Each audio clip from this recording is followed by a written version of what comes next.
말과 영성은 어떤 연관성이 있을까요? 이 질문에 답하기 위해 우리는 먼저 영성이 무엇인지, 그리고 말이 우리 삶에서 어떤 역할을 하는지 깊이 이해해야 합니다. 영성은 단순히 종교적인 행위를 넘어서 인간 존재의 궁극적인 의미와 목적을 탐구하며 우리 내면의 가장 깊은 차원을 이해하고 초월적인 존재 또는 보편적인 에너지와의 연결을 추구하는 광범위한 영역입니다.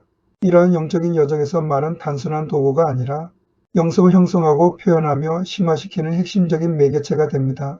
우리의 말은 영혼의 거울이자 영적인 현실을 창조하는 힘을 지녔습니다.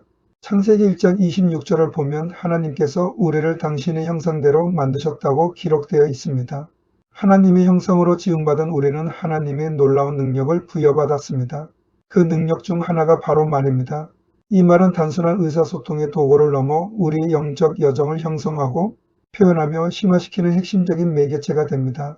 마치 창조주 하나님께서 말씀으로 천지를 창조하셨듯이 우리도 우리의 말로써 우리의 내면 세계와 외부 세계를 창조하고 변화시키는 힘을 지닌 존재인 것입니다. 우리의 언어는 사고방식을 형성합니다. 나는 누구인가? 삶의 의미는 무엇인가? 나는 어떤 존재와 연결되어 있는가? 와 같은 영적인 질문들을 던질 때 우리는 이미 언어의 틀 안에서 생각하고 있습니다. 사용하는 영적인 어의 예를 들어 은혜, 사랑, 평화, 용서, 죄, 구원, 구속, 성령, 말씀, 기도, 찬양, 믿음, 소망, 회개, 천국, 영생 등은 우리의 영적 이해를 심화시키고 우리 내면의 영적인 풍경을 조각합니다. 이러한 단어들은 단순한 의미 전달을 넘어 영적인 실제를 우리 안에 현존하게 하고 우리 영혼을 움직이는 힘을 발휘합니다.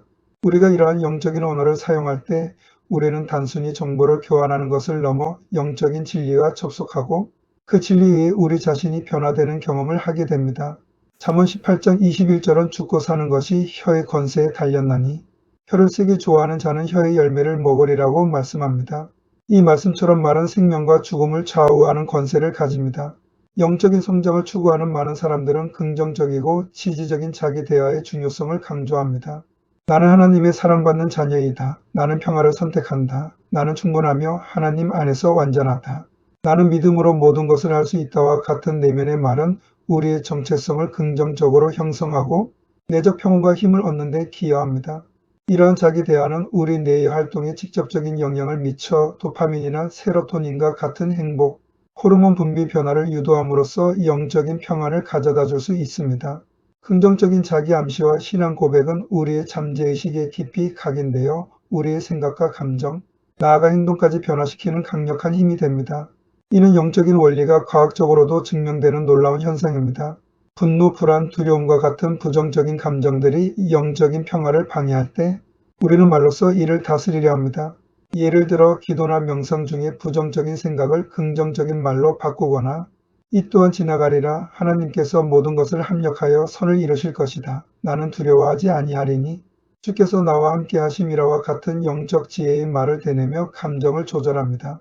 말은 단순히 감정을 표현하는 수단이 아니라 감정을 변화시키고 조절하는 강력한 도구인 것입니다.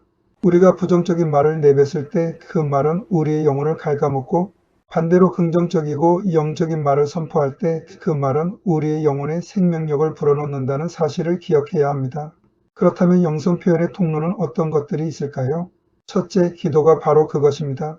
말은 영성을 표현하는 가장 보편적이고 직접적인 방법인 기도의 핵심입니다. 기도를 통해 우리는 초월적인 존재, 즉 하나님과 소통하고 간구하며 감사하고 찬양합니다. 말로써 자신의 내면을 하나님께 진솔하게 드러내고 영적인 갈망을 표현하며 하나님의 영적인 에너지를 받아들입니다. 언어로 드리는 기도는 우리의 마음을 정화하고 집중시키는 역할을 합니다. 기도는 단순한 요청이 아니라 하나님과의 깊은 교제를 통해 우리의 영혼이 새로워지고 성장하는 과정입니다. 침묵하는 기도나 묵상 기도 역시 내면의 언어를 통해 하나님과 대화하는 또 다른 형태라고 볼 수 있습니다. 우리의 말이 하나님의 임재를 초청하고 하나님의 뜻을 분별하게 하는 통로가 되는 것입니다. 마태복음 6장 7절에서 예수님은 기도할 때에 이방인과 같이 중언부언하지 말라. 그들은 말을 많이 하여야 들으실 줄 생각하느니라고 가르치셨습니다. 이는 기도의 본질이 단순한 말의 반복이 아니라 진심을 담은 소통이 있음을 보여줍니다. 우리의 마음이 담긴 한마디의 말이 천마디의 형식적인 말보다 더 큰 영적인 울림을 가집니다. 우리가 올바른 말을 사용할 때 기도는 더욱 깊고 진정한 영적 교제가 될 수 있습니다. 기도는 우리의 영혼을 들어 올려 하나님께 나아가게 하는 날개와도 같습니다. 둘째, 찬양과 예배입니다. 종교 공동체에서 함께 드리는 찬양과 예배는 영적인 경험을 공유하고 심화시키는 중요한 행위입니다. 찬양 가사나 예배 중 선포되는 말씀은 하나님에 대한 사랑과 경외심을 표현하고 공동체의 영적 유대감을 강화합니다. 시편 100편 2절은 기쁨으로 여호와를 섬기며 노래하면서 그의 앞에 나아갈지어다라고 말씀하며 찬양을 통한 영성 표현의 중요성을 강조합니다. 찬양은 우리의 영혼이 하나님께 드리는 가장 아름다운 언어이며 예배는 하나님의 임재를 경험하고 그분의 말씀을 듣는 신성한 시간입니다. 이 모든 과정에서 많은 영적인 메시지를 전달하고 신앙 공동체의 마음을 하나로 모으는 중심적인 역할을 합니다. 설교자의 말씀 선포는 하나님의 뜻을 밝히고 성도들의 영혼을 일깨우며 성도들의 아멘이라는 고백은 그 말씀에 대한 믿음과 순종을 표현하는 것입니다. 셋째, 신앙 고백입니다. 자신의 믿음을 말로써 고백하는 것은 영적인 정체성을 확립하고 외부로 드러내는 중요한 행위입니다. 로마서 10장 9절은 내가 만일 내 입으로 예수를 주로 시인하며 또 하나님께서 그를 죽은 자 가운데서 살리신 것을 내 마음에 믿으면 구원을 받으리라고 말씀합니다. 나는 믿습니다. 저는 그리스도인입니다. 예수님은 나의 구세주이십니다와 같은 고백은 자신과 타인에게 자신의 영적인 소속과 가치를 확인시켜 줍니다. 이 고백은 단순한 선언이 아니라 영적인 삶의 방향을 설정하고 그 삶을 살아가겠다는 굳은 의지를 표현하는 중요한 초석이 됩니다. 우리 입술로 고백하는 믿음은 우리 자신의 영혼을 더욱 견고하게 하고 세상 속에서 우리의 신앙을 당당히 증거하게 합니다. 말로써 고백된 믿음은 개인의 영성을 더욱 강화시키는 강력한 힘을 가집니다. 넷째, 증언과 선포입니다. 자신이 경험한 영적인 깨달음이나 신앙 관점을 말로 전달하는 것은 다른 사람들에게 영적인 영향을 미치고 그들 역시 영적인 여정을 시작하도록 돕는 중요한 방법입니다. 사도행전 1장 8절은 오직 성령이 너희에게 임하시면 너희가 권능을 받고 예루살렘과 온 유대와 사마리아와 땅 끝까지 이르러 내 증인이 되리라 하시니라고 말씀하며 우리가 영적인 진리를 선포하는 증인이 되어야 함을 강조합니다. 우리의 말은 복음을 전하고 영적인 진리를 세상에 알리는 도구이며 다른 사람들을 영적인 삶으로 이끄는 통로가 됩니다. 우리가 경험한 하나님의 은혜를 말로 간증할 때 그 말은 듣는 이의 마음에 감동을 주고 믿음의 씨앗을 심게 합니다. 이것이 바로 말의 영적인 영향력이며 하나님께서 우리에게 주신 귀한 사명인 것입니다. 그럼 영성의 성장과 말의 관계는 어떤 연결점이 있을까요? 영적 성장은 말씀 공부와 말씀을 새김질하는 것이 참으로 중요합니다. 성경, 경전 등 영적인 지혜를 담은 말씀을 읽고 묵상하는 것은 영성을 심화시키는 중요한 과정입니다. 시편 119편 105절은 주의 말씀은 내 발의 등이요 내 길의 빛이니이다라고 말합니다. 말씀을 통해 우리는 삶의 근원적인 질문에 대한 답을 찾고 영적인 통찰력을 얻으며 자신의 가치관과 세계관을 정립합니다. 이 말씀들은 우리 내면에서 울림을 주며 우리의 존재를 변화시킵니다. 하나님의 말씀은 단순한 글자가 아니라 살아있는 영이 생명입니다. 우리가 이 말씀을 읽고 묵상하며 우리의 언어로 그 말씀을 되새길 때 그 말씀은 우리 영혼의 양식이 되어 우리를 영적으로 성장하게 합니다. 말씀을 암송하고 묵상하는 것은 우리의 생각을 하나님의 생각으로 채우고 우리의 말을 하나님의 뜻에 합하게 만드는 영적인 훈련입니다. 또한 영적인 여정은 혼자서 걷기보다 공동체 안에서 함께할 때 더욱 풍성해집니다. 히브리서 10장 24절과 25절은 서로 돌아보아 사랑과 선행을 격려하며 모이기를 피하는 어떤 사람들의 습관과 같이 하지 말고 오직 권하여 그날이 가까움을 볼수록 더욱 그리하자고 권면합니다. 영적 대화, 교리, 학습, 경험, 공유 등을 통해 서로의 영적 성장을 돕고 영적 유대감을 강화합니다.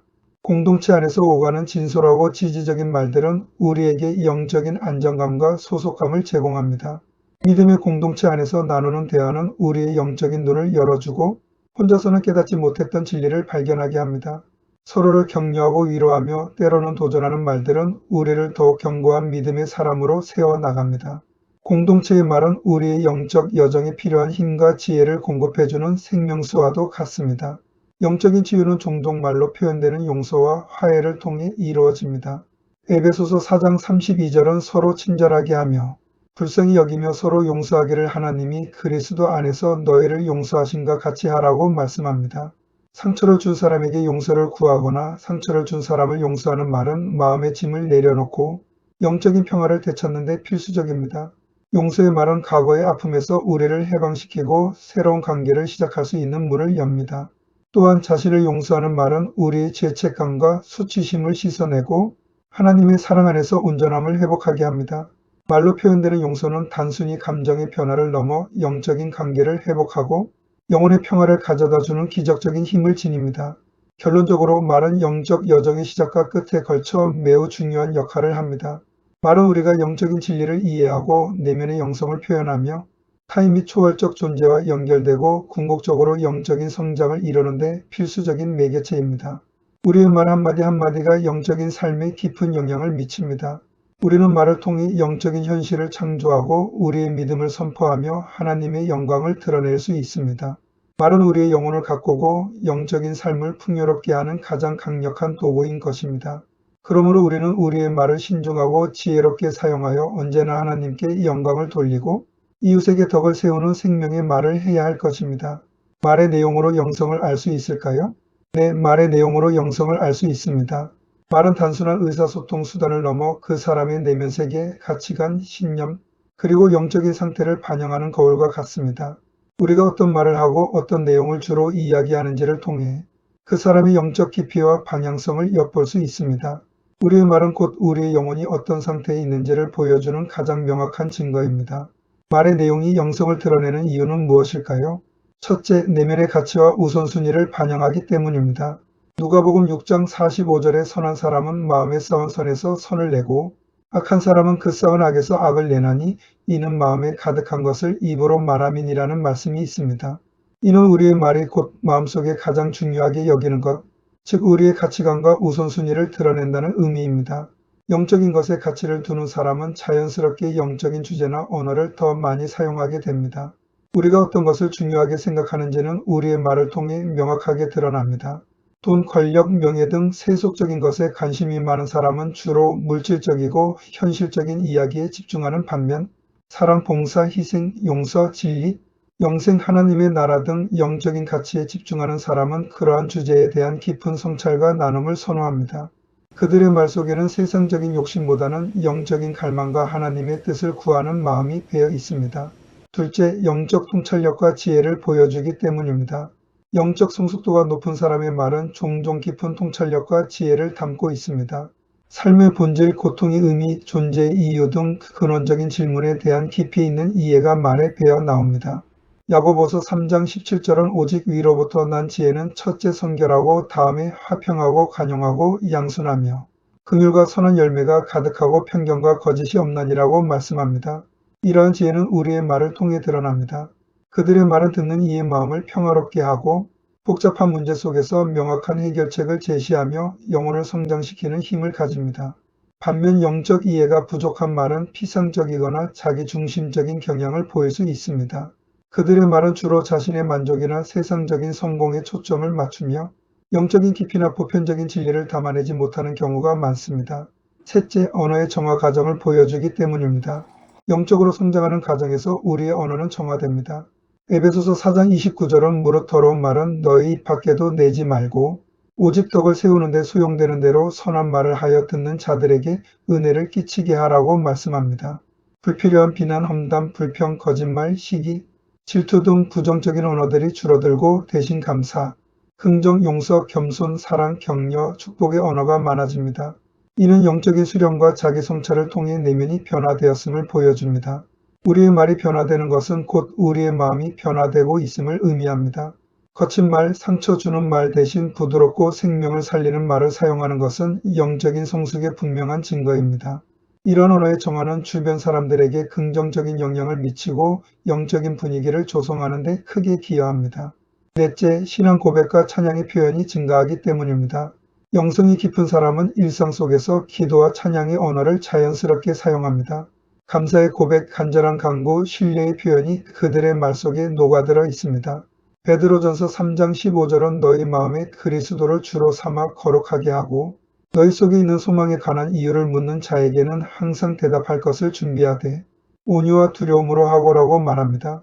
우리의 말은 곧 우리의 믿음의 증거가 되는 것입니다. 그들은 어렵고 힘든 상황에서도 하나님을 찬양하고 모든 일에 감사하며 하나님의 주권을 인정하는 말을 합니다.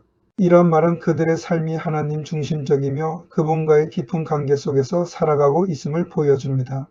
그들의 언어는 하나님의 영광을 드러내고 다른 이들에게 믿음의 본을 보여주는 살아있는 증거가 됩니다. 당신의 삶에서 말이 영적인 경험이나 성장에 어떤 구체적인 영향을 미쳤는지 궁금합니다. 우리의 말은 곧 우리의 영성입니다. 말 한마디 한마디를 통해 우리는 우리의 영적인 상태를 드러내고 또한 우리의 영적인 삶을 만들어 갑니다. 그러므로 우리는 우리의 말을 신중하고 지혜롭게 사용하여 언제나 하나님께 영광을 돌리고 이웃에게 덕을 세우는 생명의 말을 해야 할 것입니다. 우리가 사용하는 말의 씨앗이 우리 삶의 영적인 열매를 결정한다는 것을 항상 기억해야 합니다. 우리의 입술이 생명을 낳는 도구가 되기를 소망합니다. 우리의 말이 하나님의 뜻을 이루고 세상에 선한 영향력을 끼치는 강력한 도구가 되기를 간절히 바랍니다. 품안사랑 선교회는 교도소에 복음을 전하고 수용자 자녀들의 범죄의 대물림을 방지하고자 노력을 하고 있습니다. 동역자가 되어 주시길 바랍니다. 교정원 351-1392-6292-13 품안사랑 선교회